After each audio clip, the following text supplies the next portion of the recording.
જય શ્રી કૃષ્ણ. Okay, હવે થયું. હવે Oh my થયું. God, my fault. No problem. I was just looking. I have Yeah, to no, say no, no, okay. no, no, no. Anyway, તો હવે આપણે ચાલો આ તો આગળ આવી ગયું છે પણ આટલે it's first 20 minutes are lost, but we will continue at this point. તો આ 1920 નું સીધું જ ટ્રાન્સલેશન આપણે જોઈ લઈએ પહેલા તો. હવે ખ્યાલ આવે કે જ્યારે દ્રષ્ટા કોણ છે? કોન્શિયસનેસ. ગુણોથી ભિન્ન અન્ય કર્તાને જોતો નથી. તો કર્તા કોણ છે? ગુણો. ગુણા ગુણેશુ વર્તન્તે. જ્યારે દ્રષ્ટા ગુણો સિવાય બીજા કોઈને કર્તા તરીકે જોતો નથી અને આ ત્રણ ગુણોથી પર છે તેને જાણે છે, ત્યારે તે મારા સ્વરૂપને પામે છે. આપણે જે વાત કરી એ જ વાત અહીંયા પરમાત્મા કહેવા માંગે છે. ગુણા ગુણેશુ વર્તંતી. હવે ઘણી વખતે આ એક વસ્તુ થોડીક ચોખવટ કરવા જેવી છે કે પ્રવૃત્તિ ગુણો અંદર કેવી રીતના કરે છે. આત્મા તો ખાલી એક સાક્ષી રૂપે એને એક શક્તિ, એક ચેતનતા પ્રદાન કરે છે, પણ ગુણોની અંદર કેવી રીતના વર્તન કરે છે. તો પહેલા તો આપણે આ ગુણો પેલા 24 જે હતા વિભાગ આપણે જોઈ લઈએ. તો પંચ પદાર્થો બાહ્ય, એક તો પહેલા તો 5 મહાભૂત, 5 કર્મેન્દ્રિય, 5 જ્ઞાનેન્દ્રિય અને 5 શબ્દ સ્પર્શ રૂપ રસ ગંધ, જે 5 વિષયો અને અહંકરણ, મન બુદ્ધિ ચિત્ત અહંકાર.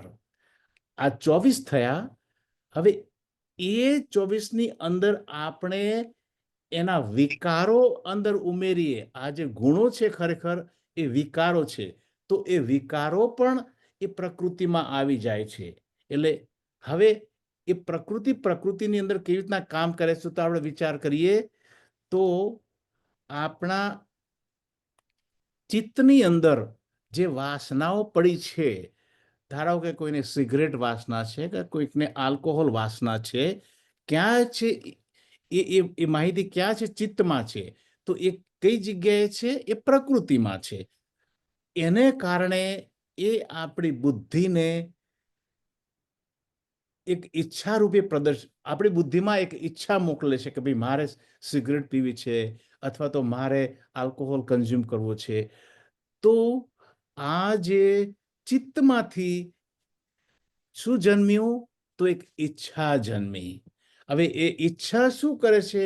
એ આપણા મનને વિક્ષેપ પેદા કરે છે.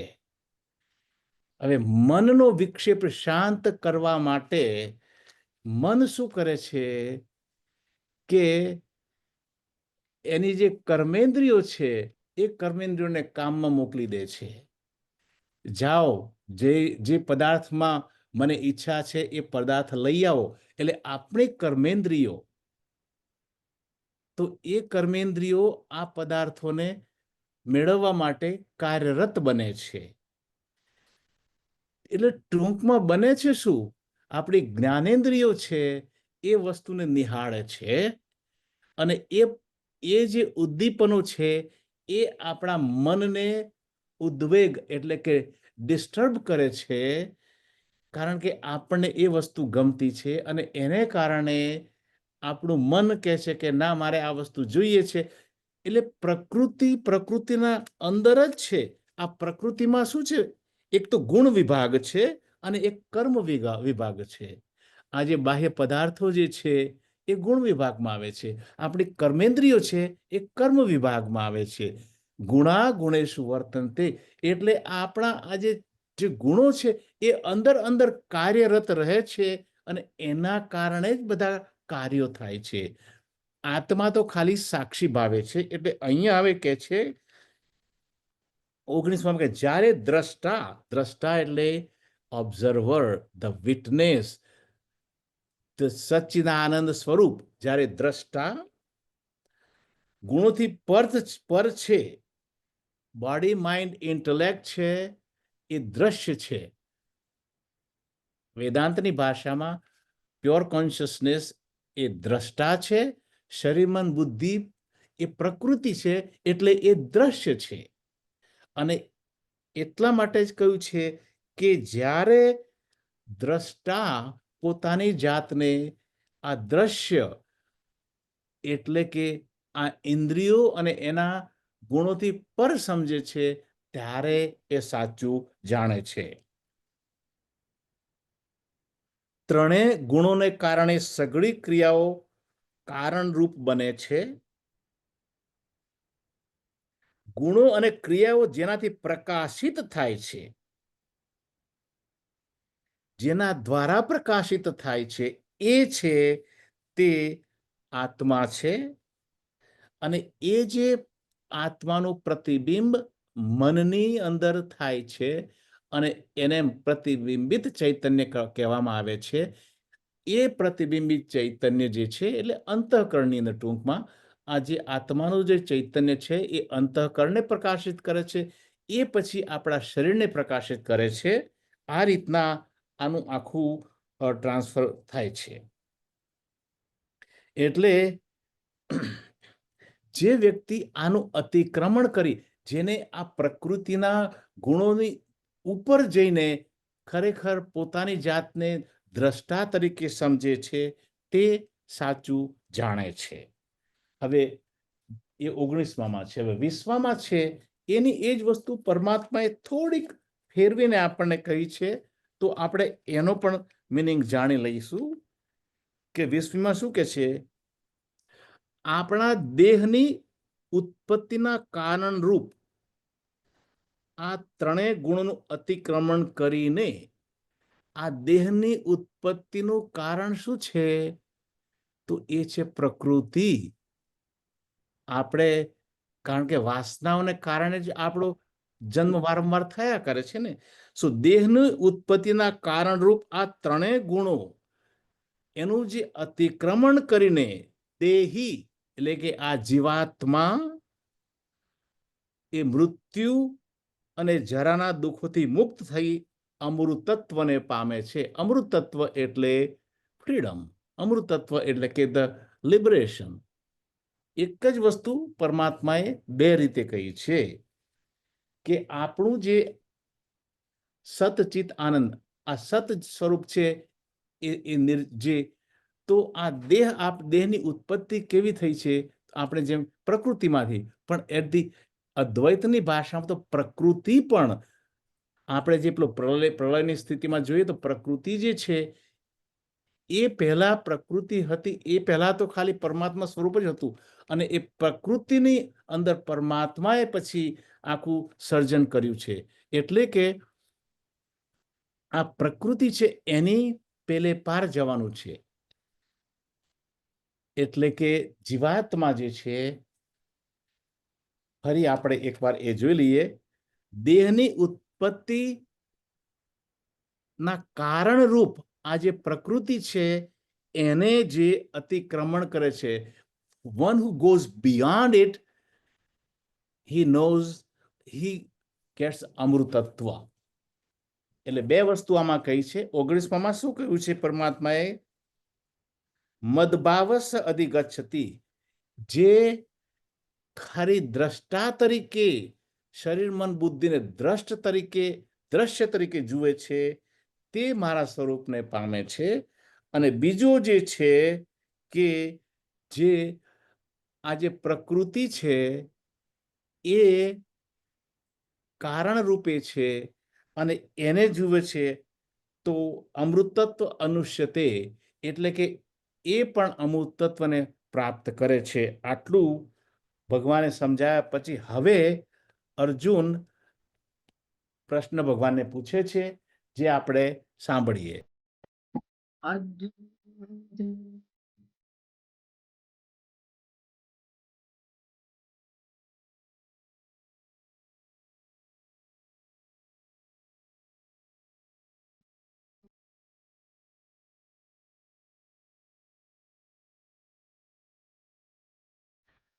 હવે અર્જુન ભગવાનને 3 સ્પેસિફિક ક્વેશ્ચન પૂછે છે, જે પ્રશ્નો ગુણાતીત અતિક્રમણ બિયોન્ડ ધ ગુણાઝ, કારણ કે હવે વાત આવી લિબરેશનની. આ તો ગુણા તો બંધન છે, હવે લિબરેશન માટે અર્જુન 3 પ્રશ્નો ભગવાનને પૂછે છે. અને આ જ વસ્તુ 2nd ચેપ્ટરનો 54મો શ્લોક છે. અર્જુન ભગવાનને પૂછે છે કે સ્થિત પ્રજ્ઞસ્ય કા ભાષા, જે કર્મયોગની અંદર સ્થિત પ્રજ્ઞની જે વસ્તુ કરી છે એ જ જ્ઞાન યોગની અંદર ગુણાતીત તરીકે એ અર્જુન ફરી પૂછી રહ્યો છે.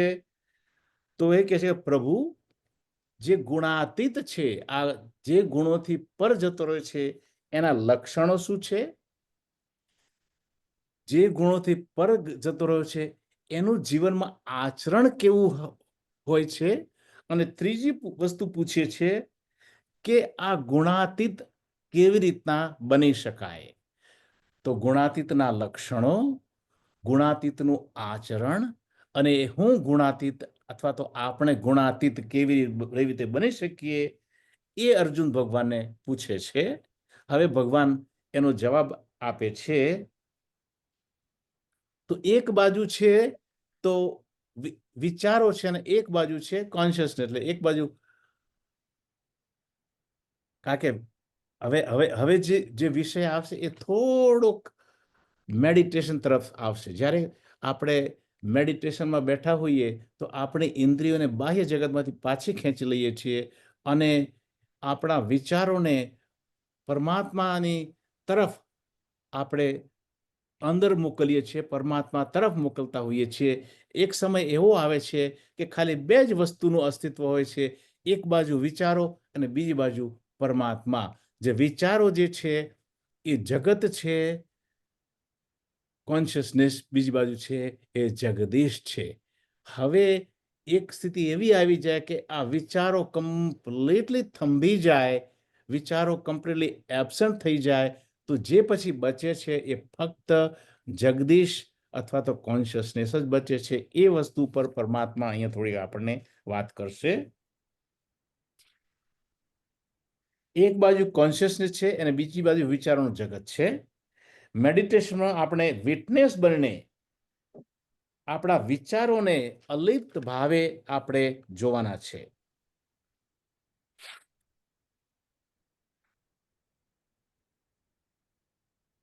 તો આ જે ગુણો છે, સર્વ ઉત્પત્તિ, creation is combination of consciousness and matter, એના મિશ્રણથી થયું છે, ફાધર એન્ડ મધરથી થયું છે.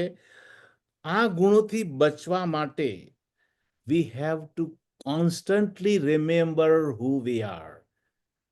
That is the most important thing. દ્રષ્ટા બનીને અન્ય સર્વને દ્રશ્ય તરીકે નિહાળો.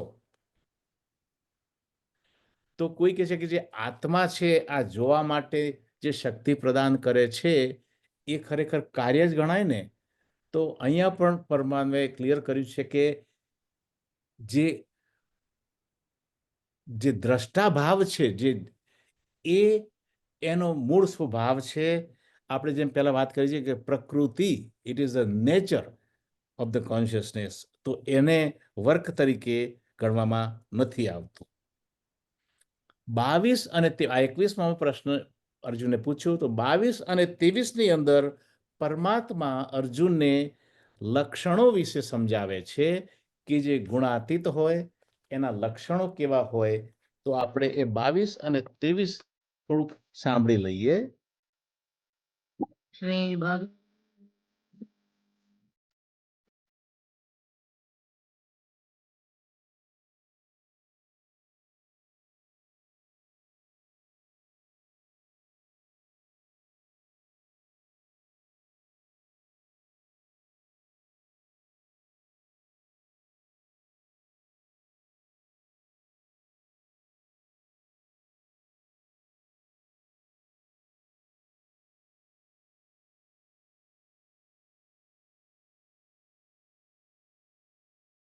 બહુ સરસ વસ્તુ ભગવાને કે હે પાંડવ, 21મા શ્લોકનું શું કહે છે? સત્વગુણના કાર્યરૂપ પ્રકાશ છે. સત્વગુણ છે એ બીજ છે અને એમાંથી જે નિપજ છે એ પ્રકાશ છે.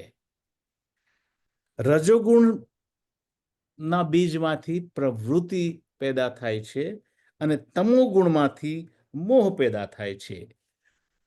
તો જે વ્યક્તિ આ ત્રણેય વસ્તુને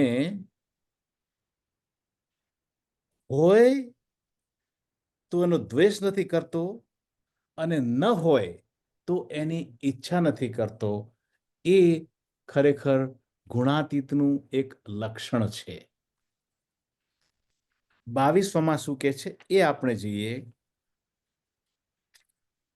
ના, 22 ને 23 આપણે લીધા. 21 તો અર્જુનનો પ્રશ્ન હતો, 22 ને 23 લીધા. હવે 23માં કે જે ઉદાસીન સાક્ષી રૂપે રહીને ગુણોથી વિચલિત થતો નથી,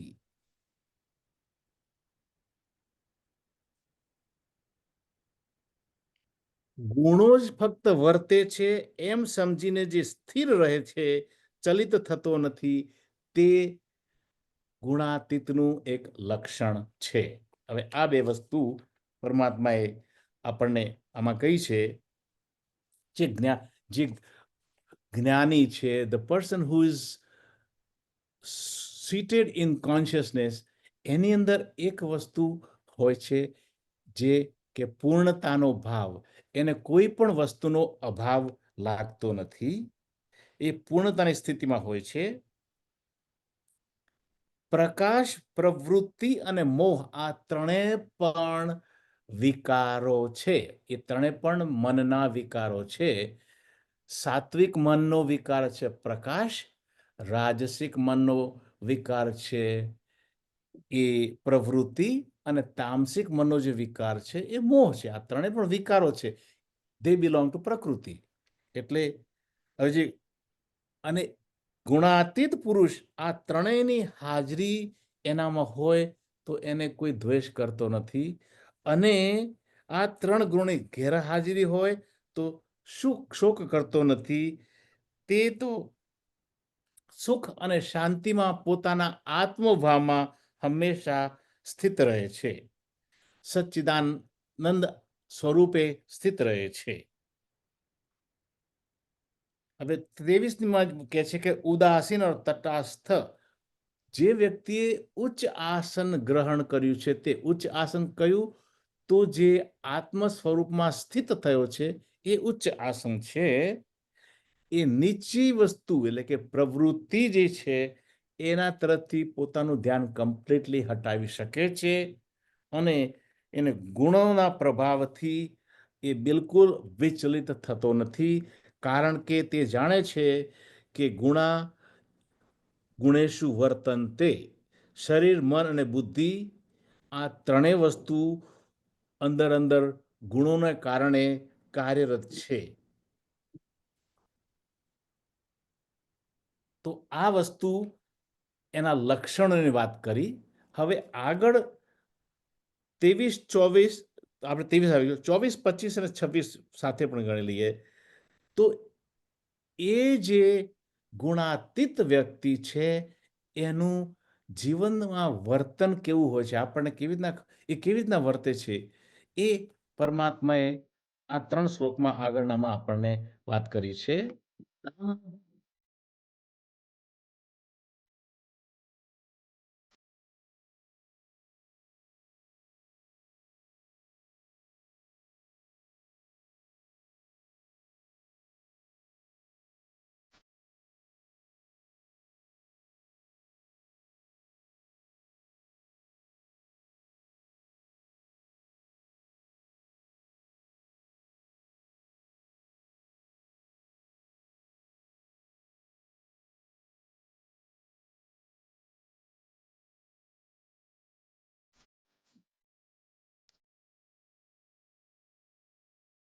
આ બેની અંદર જ એનું વર્ણન છે, આપણે એ જોઈ લઈએ કે હવે એ કેવી રીતના વર્તે છે, પોતાના દૈનિક જીવનમાં એ કેવી રીતના વર્તે છે,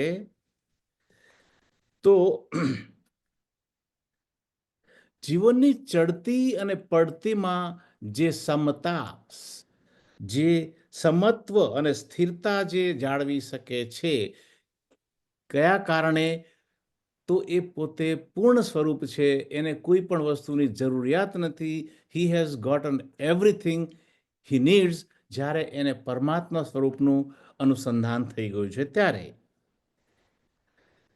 આવા વ્યક્તિની અંદર વ્યક્તિગત અહંકાર સંપૂર્ણ રીતે મૃત્યુ પામ્યો છે, કારણ કે હવે એ જીવ ભાવે નહીં પણ આત્મભાવે જીવે છે. હવે સુખ અને દુઃખ એ સમજે છે કે હું શુદ્ધાત્મા છું, હું સચ્ચિદાનંદ સ્વરૂપ છું, અને સુખ અને દુઃખ એ શારીરિક ક્રિયાઓ છે, એ શરીરની અંદર બનતી ક્રિયાઓ છે, અને એને કારણે એ સ્વસ્થ રહે છે. સ્વ એટલે કે સેલ્ફ, સ્થ એટલે કે rooted. He is rooted in the self when he has pain and suffering, because that is his firm belief that he is a Sachidanand Swarup. પછી એના સેકન્ડ પાર્ટની અંદર કહ્યું છે કે માટી, પથ્થર અને સોનાની અંદર સમભાવ રાખે છે, કારણ કે જે વસ્તુ એ સમજે છે કે પ્રકૃતિ છે, પછી પ્રકૃતિમાં સોનું હોય, માટી હોય કે પથ્થર હોય, એ બધું જ પ્રકૃતિમાં આવી છે. તો એને માટે એ દરેક વસ્તુમાં એ સમત્વનો ભાવ જાણે છે. એટલે આ એક થયું. પછી પ્રિય અને અપ્રિય પ્રત્યે સમાનતા. હવે જે પ્રિય અને અપ્રિય છે એ હવે મનના ગુણો છે. આ મને ગમતું છે, આ મને નથી ગમતું. નાવ ધીઝ આર અવર ઇમોશનલ અટેચમેન્ટ્સ. તો જે માણસ સચ્ચિદાનંદ સ્વરૂપમાં છે, એ સમજી ગયો છે કે આ likes and dislikes are the qualities of the mind and not of the Sachchidananda. જે પ્રિય અને અપ્રિય પછી એને કંઈ રહેતું નથી, કારણ કે એ દરેકને સમત્વ ભાવે જુએ છે, એટલે એને માટે કોઈ પ્રિય નથી અને કોઈ અપ્રિય નથી. નિંદા, સ્તુતિ, સમતા. કોઈ એને નિંદા કરે અથવા તો કોઈ એના વખાણ કરે તો પણ એને કશો જ ફરક પડતો નથી, કારણ કે નિંદા અને સ્તુતિ, જે લોકો આપણે નિંદા કરે છે એ લોકો આપણને એક જુદું જ બિરુદ આપે છે કે તું ગાંડો છું, કે તું મૂર્ખ છું. પણ જે વ્યક્તિ પોતે પોતાની જાતને ઓળખી ગયો છે કે હું સચ્ચિદાનંદ સ્વરૂપ છું, તો પછી આ બાહ્ય લોકો જે એને કંઈક નિંદા કરે અથવા તો એના વખાણ કરે, એ સમભાવે રહે છે, કારણ કે આ જે નિંદા અને સ્તુતિ જે છે એ ઇન્ટેલેક્ચ્યુઅલ કન્સેપ્ટ છે, અથવા તો એ પણ મનના ભાવોમાં આવી જાય છે. ખરેખર તો માન અપમાન પછી છે, એ પછી જે આ વાત આવે છે જે માન અને અપમાનની. તો માન, જેને માન કોઈ આપે અથવા તો અપમાન કરે, કોઈ મોટી સભામાં એને કોઈ હાર પહેરાવે તો પણ એને કોઈ ખુશી થતી નથી, અને કોઈ મોટી સભામાં એનો ભાવ ન પૂછે તો પણ એને દુઃખ થતું નથી, કારણ કે એણે પોતાની જાતને સાચા સ્વરૂપમાં ઓળખી લીધી છે, સચ્ચિદાનંદ સ્વરૂપે ઓળખી લીધી છે. એટલા માટે તો નિંદા, સ્તુતિ અને માન, અપમાન, આ બે વસ્તુ છે ને લગભગ નજીકના શબ્દો છે, પણ એમાં થોડોક ડિફરન્સ સ્વામીજીએ સમજાવ્યો છે. હું આપને કહી દઉં કે નિંદા અને સ્તુતિ જે છે એ યુઝ્યુઅલી વિચારોના લેવલ ઉપર હોય છે, એટલે કે એ આપણા મનના ભાવોના વિચારોના લેવલ ઉપર હોય છે. જ્યારે માન અપમાન જે છે એ વ્યક્તિના શરીર અથવા તો શરીર ઉપર હોય છે, કે કોઈ એને કંઈક માન ન આપ્યું, બિરુદ ના આપ્યું, આ એટલે it is at a different level. પણ બંને વસ્તુ ટૂંકમાં એક જ છે કે જે આત્મભાવે સ્થિત છે એને નિંદા, સ્તુતિ અથવા તો માન અપમાન કશું જ એને બોધર કરતું નથી. ત્યાર પછી કહ્યું કે મિત્ર અને શત્રુમાં સમાનતા. જે વ્યક્તિએ સર્વ જગતને પરમાત્મા સ્વરૂપ માન્યું છે, જે વ્યક્તિ એમ જ માને છે કે everything that exists in this world is nothing but પરમાત્મા સ્વરૂપ, તો એના માટે મિત્ર કોણ અને શત્રુ કોણ?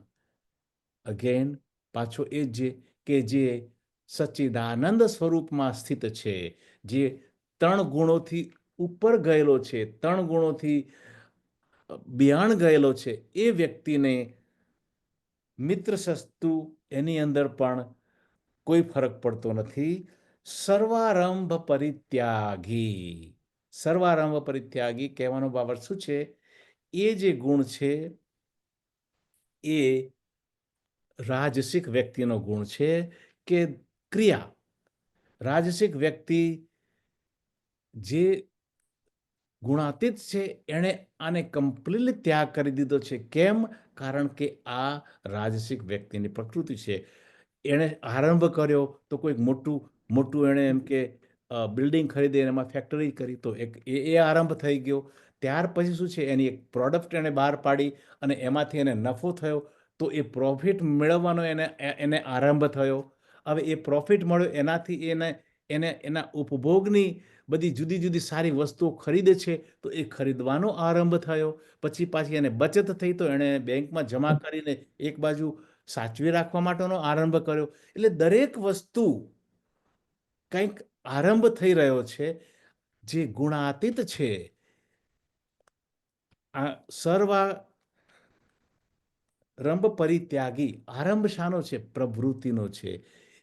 તો જેનો કર્તા ભાવ, જે એમ જ માને છે કે હું કશું કરતો જ નથી, પછી એને કશું કરવાનો અને ત્યાગ કરવાનો સવાલ ક્યાં આવે છે? Again we are back to the same philosophy. જે વ્યક્તિ પોતાની જાતને સચ્ચિદાનંદ સ્વરૂપમાં સ્થિત કરીને ઓળખી ગયો છે, એ વ્યક્તિને કોઈ વસ્તુ પર એનો સર્વારંભનો પરિત્યાગ થઈ જાય છે. એ વસ્તુ અહીંયા આપણને કહેવામાં આવી છે. હવે આવે છે 26 અને 27. અર્જુન ભગવાનને પૂછે છે કે પ્રભુ, તો પછી ગુણાતીત કેવી રીતના બનવું? યોગેન સેવતે સગુણાન સમતીત્યૈતાન બ્રહ્મભૂતાય કલ્પતે આવું મેં કીધું તમારી પ્લેટમાં નાખો. બ્રહ્મણો હિ પ્રતિષ્ઠાહમ અમૃતસ્યાવ્યયસ્ય ચ તો હવે જય બેટા. 26 ને 27માં હા, ધર્મને આચરણમાં તો વ્યવહારમાં મૂકવાની વાત આવી છે અહીંયા આગળ. તો ટૂંકમાં અત્યારે આપણે જ્ઞાન માર્ગની અંદર છીએ, કારણ કે 12માં ભક્તિ પતી ગયું છે, 13માંથી આપણને જ્ઞાન માર્ગ ચાલુ થયો છે. તો આ જ્ઞાનને આચરણમાં મૂકવું એનું નામ જ ભક્તિ છે, આવું ભગવાન અહીંયા કહે છે. તો 26માં ભગવાન શું કહે છે? અને જે અવ્યભિચારની ભક્તિ યોગથી મને સેવે છે, મને ભજે છે, તે આ ગુણોથી બ્રહ્મભાવ પ્રાપ્ત કરવા માટે યોગ્ય બને છે. એટલે ત્રિગુણાતીત બને છે. કેવી રીતના બને છે? તો ફરી પાછી એક વસ્તુ આવી કે જે બધા જે ગુણો છે એ પ્રકૃતિના છે. પ્રકૃતિ જે છે એ જગત છે, કારણ કે જગત, શરીર, મન, બુદ્ધિ એ બધું જ પરમાત્માથી જુદું. જીવ અને જગત એ પરમાત્માથી જુદા છે. એટલે પરમાત્માનું જે નિરંતર, જે પોતે પોતાને આત્મરૂપ સમજે છે, થોડો આઈસ કરો અને પાણી આપો. પરમાત્મા પણ આત્મ સ્વરૂપ છે. તો જેનું મન નિરંતર આત્માના અનંત સ્વરૂપનું અનુસંધાન કરીને જીવે છે, તે આત્મરૂપ બની જાય છે. અને આ જ અનન્ય ભક્તિ છે. આપણું સમગ્ર વ્યક્તિત્વ એ વિચારોને આધારે છે. અને એ જે વિચારો છે એ જગત તરફથી હટાવીને પરમાત્મા તરફ આપણે મોકલવાના છે. So we have to live what is called a God oriented life. પ્રભુ ઓરિએન્ટેડ લાઈફ. અને એ કેવું છે તો પરમાત્માને સમર્પણ થયેલું જીવન, જેને કારણે વળી પાછો અહીંયા સમર્પણ બુદ્ધિ, અકર્મ બુદ્ધિ, આ વળી પાછું કર્મયોગનું સિદ્ધાંત પાછું અહીંયા ફરી આવી જાય છે. તો કર્મયોગ, ભક્તિયોગ અને જ્ઞાનયોગનું આ સમન્વય અહીંયા બહુ સારી રીતે કર્યું છે કે જે બસ સમર્પણપૂર્વકનું જીવન જીવે છે એ મનના વિક્ષેપો અને અશુદ્ધિઓનો વિનાશ કરે છે. અને આ જ આપણે ત્રીજા અધ્યાયમાં જોયું કર્મયોગનો સિદ્ધાંત છે. એટલે કે એ જે પ્રભુનો દાસ બનીને જીવે છે, દાસોહમ બીકમ્સ શિવોહમ, આ વસ્તુ અહીંયા બતાવી છે. હવે હસમુભાઈ પહેલા આપણને વાત કરી, તો આ જે ભાવ જે છે એ ક્યારે આવે કે આપણા જીવનની અંદર દરેક વસ્તુ પરમાત્માના કારણે જ બને છે. એ 4 વસ્તુ હસમુભાઈ પહેલા આપણે વાત કરી હતી કે I have nothing, I can do nothing, I am nothing, I am nothing, I know nothing, I have nothing, and I can do nothing. Everything is done by Almighty Lord. When we have that attitude that No. Almighty Lord is the doer, I'm not overeating. creator, મને તો ખાતા વાર થાય છે. then we are okay.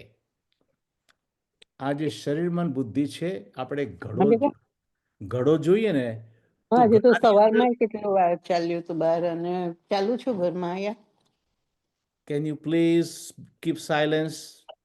Please, humble request. Do not talk. So આપણે એક ઘડો લઈએ, ઘડાની અંદર જે સ્પેસ છે એ ઘટાકાશ છે. બાહ્ય બધું જે સ્પેસ છે એ કયું છે? મહાકાશ છે. અહીંયા કઈ પરિસ્થિતિ બતાવી છે કે જે ઘડો જે છે એ અહંકાર છે. ઇટ ઇઝ લિમિટિંગ જે એની અંદરનું સ્પેસ છે ને બહારનું સ્પેસ છે. પરમાત્મા જે છે એ ઓલ પરવેડિંગ છે, પણ આપણા શરીરની અંદર જે આપણા શરીરની ઉપાધિના કારણે જે ચૈતન્ય આપણી અંદર પુરાઈ ગયું છે એને કારણે આપણે લિમિટેશન સમજી બેઠા છીએ. અને એનો અંત ક્યારે આવે? તો જે આપણો જીવાત્મ ભાવ છે, આપણો અહંકાર ઓગળી જાય, કે એ જે આપણા શરીરની અંદરનું ઘડાની અંદરનું જે સ્પેસ છે એ જ બાહ્ય એટલે કે ચિદાકાશ કે મહાકાશ એક જ વસ્તુ છે. આ ઘડાના કારણે એ બે ભિન્ન દેખાય છે. તો આ અભિન્નતા દૂર થઈ જાય તો આપણને પરમાત્માનું ખરેખર સાચું સ્વરૂપ ઓળખ થઈ જાય. 27માં તો પરમાત્માએ ખાલી એક સ્ટેટમેન્ટ કર્યું છે કે બ્રહ્મણો હિ પ્રતિષ્ઠા અહમ, હું પોતે જ બ્રહ્મ છું, બ્રહ્મની અંદર જ પ્રતિષ્ઠિત છું, અને એ જ તારો પણ ધર્મ છે. ધર્મ એટલે શું? કે જેના વિના તારું અસ્તિત્વ, કોઈ પણ વસ્તુનો ધર્મ શું છે? સૂર્યનો ધર્મ છે પ્રકાશ, સુગરનો ધર્મ છે sweetness. Dharma is without which that can not exist. તો આપણો ધર્મ છે એ સચ્ચિદાનંદ સ્વરૂપ છે, અને એ સચ્ચિદાનંદ સ્વરૂપ સિવાય આપણું કોઈ અસ્તિત્વ નથી. ધર્મ એટલે without that nothing can exist.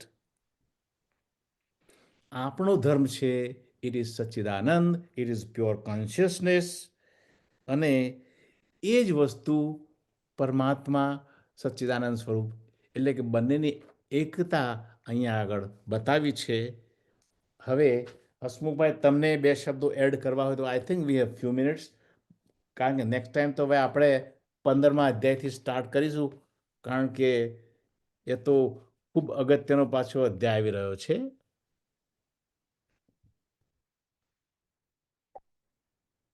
ચાલો આજે આપણે છેલ્લે જે ભગવાને કહ્યું કે આપણી ભક્તિ વિભાચરણી હોવી જોઈએ.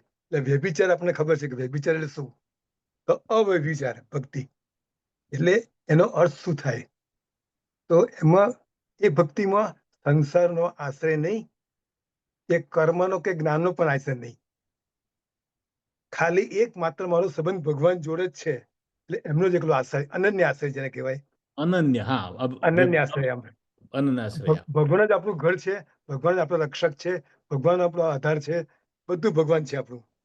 આપણે ભૂલથી આપણે છે ને તે પ્રકૃતિ જોડે કે શરીર મન બધું આપણો સંબંધ માની લઈએ છીએ આપણે ખરેખર, પણ એ જ આપણો દોષ છે કે હું મારું અને મારા માટે એ માનું, એ જ મારો મોટા મોટો દોષ છે. એને કહેવાય વ્યભિચારી દોષ કહેવાય. હવે આપણે જે હમણાં વાત કરી ગુણાતીતના લક્ષણોની, તો એક બેસ્ટ એનો એક્ઝામ્પલ આપણે એવી રીતે આપી શકાય કે પ્રેક્ટિકલ કેવી રીતે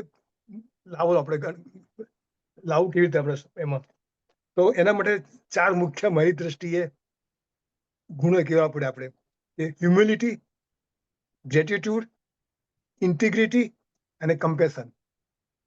ફરી એકવાર, હ્યુમિલિટી, ગ્રેટિટ્યુડ, ઇન્ટિગ્રિટી અને કમ્પેશન.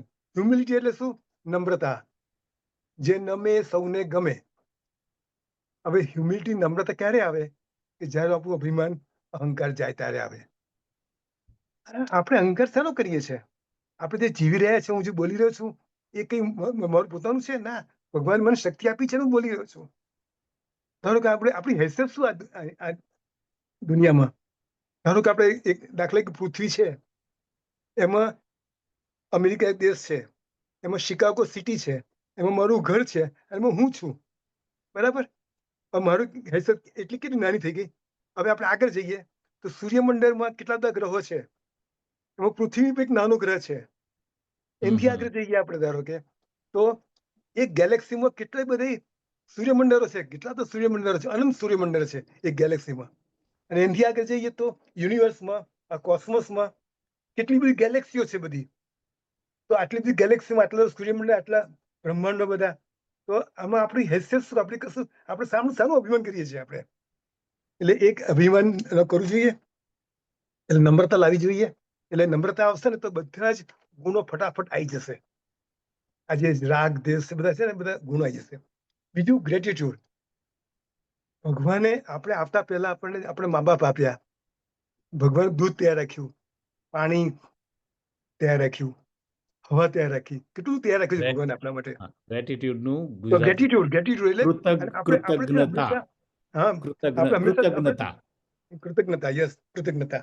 આપણે કેવું કહીએ છીએ, કાંઈ માટે કમ્પ્લેન કરતા હોઈએ છીએ, મારી પાસે આ નથી, મને આ નથી આપ્યું, ભગવાન આ નથી આપ્યું, મને આવું કર્યું. એટલે પણ તમને જે આપ્યું છે તે તો જુઓ. તમે ક્યાં ઇન્ડિયામાં હતા, કયા ગામમાં હતા, કયા શહેરમાં હતા, અત્યારે તમે ક્યાં આવ્યા છો? કેવું તમારી પાસે કેવું ઘર છે, કેવી ગાડીઓ છે, કેવું બધું છે, એ તો વિચાર ભગવાન એમ માનો, આભાર માનો. ત્રીજું integrity. Integrity means living with honesty. કોઈ દંભ નહીં, કોઈ કપટ નહીં, કશું જ નહીં, કોઈ પાપ કર્મ નહીં. જો આપણે એવું જેટલું બને કરીશું આપણે, તો ભગવાન ઓટોમેટિક ખુશ થશે, અને આપણે પણ ઓટોમેટિક આનંદમાં રહીશું. ને છેલ્લે કમ્પેશન. કમ્પેશન એટલે લિવિંગ વિથ લવ, શોવિંગ લવ. આપણે દરેકને આપણે લાગુ છે દરેકને કે વી આર કન્સર્ન, અમને કાળજી લઈએ છીએ આપણે. લાસ્ટ ટાઈમ મેં તમને બધાને કહ્યું હતું કે આપણે ઘરમાંથી સ્ટાર્ટ કરીએ, કે મારે ઘરના બધા સભ્યોને મારે પ્રેમ કરવો છે. એના માટે મારે પહેલા તો અહંકાર કાઢવો જ પડશે, એટલે હ્યુમિલિટી આવી ગઈ. ભગવાન આભાર માનવો પડશે કે ભગવાન મને જીવાડી રહ્યા છે, મને આવું વિચાર આપી રહ્યા છે, બરાબર? I have to start with showing the love. તો જો આવું કરીશું તો ઘરના સભ્યો બી ખુશ રહેશે, આપણા આજુબાજુના માણસો ખુશ રહેશે, અને પ્લસ મને પણ આનંદમાં, આપણે પોતાને પણ આનંદ મળીશું. તો આટલું જો આપણે કરીએ, એટલે કે લાસ્ટ ટાઈમ બધા કર્યું છે, અને એનો થોડો ઘણો લાભ તો મળ્યો છે, અને મને તો લાભ ઘણો મળે છે. તો બસ આટલું જ મારે કહેવું હતું. જય શ્રી કૃષ્ણ. જય શ્રી કૃષ્ણ. તો હવે આપણે નેક્સ્ટ વીકથી 15મા અધ્યાયનું સ્ટાર્ટિંગ કરીશું, અને જો કંઈ ક્વેશ્ચન હોય તો આપણે 14મા અધ્યાયનું થોડુંક ક્વિક રેફરન્સ કરવું હોય તો કરી શકીએ. પણ આઈ થિંક ઘણું એ થયું છે. બીજો ફાયદો શું છે કે હવે છે ને તો પુનરાવર્તન ઘણું આવ્યા કરે છે. ધારો કે 15માં તો પુરુષોત્તમ યોગ છે, એ તો એક અદ્ભુત છે, પણ પછી 16, 17 ને 18ની અંદર ઘણું પુનરાવર્તન આવે છે. એટલે આ જ વસ્તુ પાછી ફરી રિપીટેશન થવાનું છે. એટલે આપણે આપણી જે ગતિ છે એ પ્રમાણે મને લાગે છે કે ચાલુ રાખીને આવતા વીકથી 15મો અધ્યાય સ્ટાર્ટ કરીએ. શું લાગે છે? બરાબર બરાબર. પણ પુનરાવર્તન સારું જ છે એકચ્યુઅલી. જેટલું બને હા એટલું આપણે મગજમાં ફરી આવવું જોઈએ, ઘડી ઘડી આવવું હા, એ જોઈએ. તો તો જ મગજ મગજ મગજમાં મગજ જાય. કર્યા કરવું પડે છે આપણે હા મગજમાં હા હા હા આ રિમેમ્બર. સચ્ચિદાનંદ સ્વરૂપ તરીકે તો આપણે કોન્સ્ટન્ટલી કોન્સ્ટન્ટલી હા આપણે આમ એક ઇટ્સ અ ચેલેન્જ, પણ આપણે આ જે માર્ગ ઉપર ચાલી રહ્યા છે એટલીસ્ટ નોઈંગ આચારમાં ઉતારવા પહેલાં આપણે જાણવું પડે, અને જાણ્યા પછી જ છે ને when you have scientific knowledge કે ના this is what it is, then we are able to follow it. એટલે આ જાણવું તમે ખૂબ તમે જે જરૂરી છે. કહ્યું ને કે હું શરીર મન બુદ્ધિ નથી, એ મનમાં ઘડી ઘડી વિચારવું પડે. હું શરીર મન બુદ્ધિ નથી, હું આત્મા સ્વરૂપ છું, હું સચ્ચિદાનંદ સ્વરૂપ છું. એ ઘડી ઘડી વિચારવું પડે આપણે, તો જ અંદર ઘૂસે. નહીં રાઈટ તો રાઈટ ઘૂસે રાઈટ. નહીં. મને આ તમે કહ્યું એટલે મને યાદ આવ્યું શંકરાચાર્યનું નિર્વાણ ષટકમ. હમ. 12 વર્ષના બાળકે જે વખતે એના જે ગુરુ ગોવિંદપાદને જે જવાબ આપેલો છે, મનોબુદ્ધિ અહંકાર ચિત્તાની નાહમ, એને એ જે આખું જે છે એ પણ આપણે કોઈક વાર લઈશું. આપણું અત્યારે તો આ જે ચાલે છે એ પ્રમાણે, પણ next time we will start with 15th, અને mark your calendar 3rd Sunday of September આપણે બધા મળીએ અને 2 કલાક છે ને મંદિરની અંદર, મંદિરના વાતાવરણની અંદર, અને પછી આપણે then we will have aarti followed by dinner. We will have એટલે પછી કોઈ બહેનોને ઘરે રસોઈ કરવાની કોઈ માથાકૂટ ન રહે. I will make sure that day હવે કેટલા આવશે ખબર નથી, એટલે we will have to prepare for maybe XYZ number of people and will see. પણ હું જન્માષ્ટમી વખતે એનાઉન્સ કરવાનો છું કે આ રીતના અમારો પ્લાન છે. એટલે મંદિરમાંથી જે કોઈ આવ્યા હશે એ લોકોને પણ જો ઈચ્છા હોય જોઈન થવા માટે, હા તો બરાબર છે. I think they can join. Let me just